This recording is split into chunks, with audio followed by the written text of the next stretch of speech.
నమస్కారం అన్న. నమస్తే. దానా నాగేంద్ర గారు అలాగే కడియం సిఆర్ గారు ఇద్దరు రాజీనామా చేసే పరిస్థితులు కనిపిస్తున్నాయి.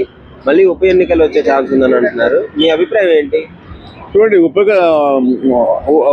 ఉప ఎన్నికలు ఎప్పుడు వచ్చినా కాంగ్రెస్ భయపడే పరిస్థితి లేదు. ఎందుకంటే మీరు మొన్న కంటోన్మెంట్ చూశారు, మేము గెలిచాం. మొన్న జూబ్లీస్ చూశారు, మేము గెలిచాం. అయితే ప్రజాస్వామ్య సాంప్రదాయాన్ని మేము పాటిస్తున్నాం. ఎలా అంటారా, సుప్రీంకోర్టు తీర్పుని మేము గౌరవిస్తున్నాం. అలాగే స్పీకర్ గారు కూడా సుప్రీంకోర్టు తీర్పుని ఆయన స్వాగతిస్తూ వాళ్లకు వేటు వేయడం జరిగింది. ప్లస్ ఉప ఎన్నికలకు కాంగ్రెస్ పార్టీ ఎప్పుడు సిద్ధంగానే ఉంది. అది మరి ప్రజాస్వామ్యాన్ని పాటించే వాళ్ళు అయితే ఆ పార్టీలో గెలిచిన ఎమ్మెల్యేలు మీరు ఎలా తీసుకున్నారు? మరి చూడండి, కాంగ్రెస్ పార్టీలో మహాసముద్రం.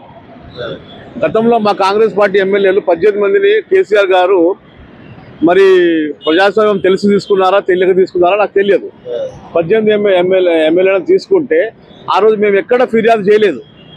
ఈరోజు 10 మంది వాళ్ళ ఎమ్మెల్యేలు వాళ్ళ పనితీరు నచ్చకనో, వాళ్ళ నాయకత్వం నచ్చకనో, మా రేవంత్ రెడ్డి గారి నాయకత్వం నచ్చి వాళ్ళు వచ్చారు.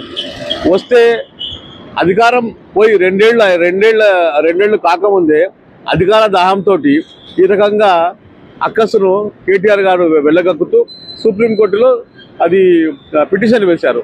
సరే, ఏది ఏమైనా మేము ఎన్నికలకు భయపడాల్సిన పని లేదు. ప్రతి నెల ఎన్నికలు వేసినా కూడా మేము గెలుస్తాము. కాంగ్రెస్ పార్టీ అంత ధీమాతో ఉంది. నేను కేటీఆర్కి ఒకటే సవాల్ చేస్తున్నా మీ ద్వారా, నువ్వు ప్రతి నెల ఎన్నికలు వేసుకో.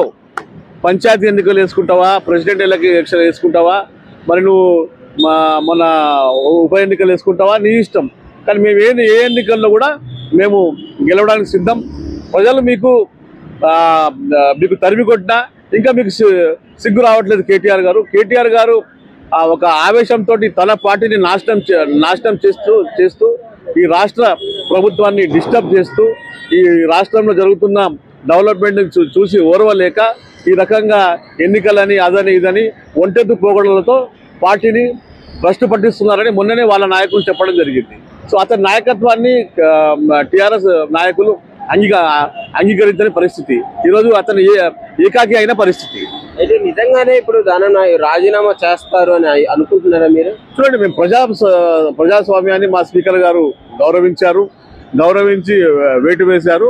ఉప ఎన్నికలకు వస్తే తప్పకుండా మేము వేశారు. సుప్రీంకోర్టు ముట్టకాయలు వేసింది, మీరు జైల్లోకి పంపిస్తాను మిమ్మల్ని అని డైరెక్ట్ గా చెప్పేసింది. అందుకని చెప్పేసి ఇప్పుడు స్పందించాల్సి వస్తుంది. 3 నెలలు గడిగిస్తే 3 నెలల్లో రెస్పాండ్ అవ్వలేదు కదా. మరి చూడండి, ఇప్పుడు ప్రజాస్వామ్యంలో ఎట్లా ఉంటుందంటే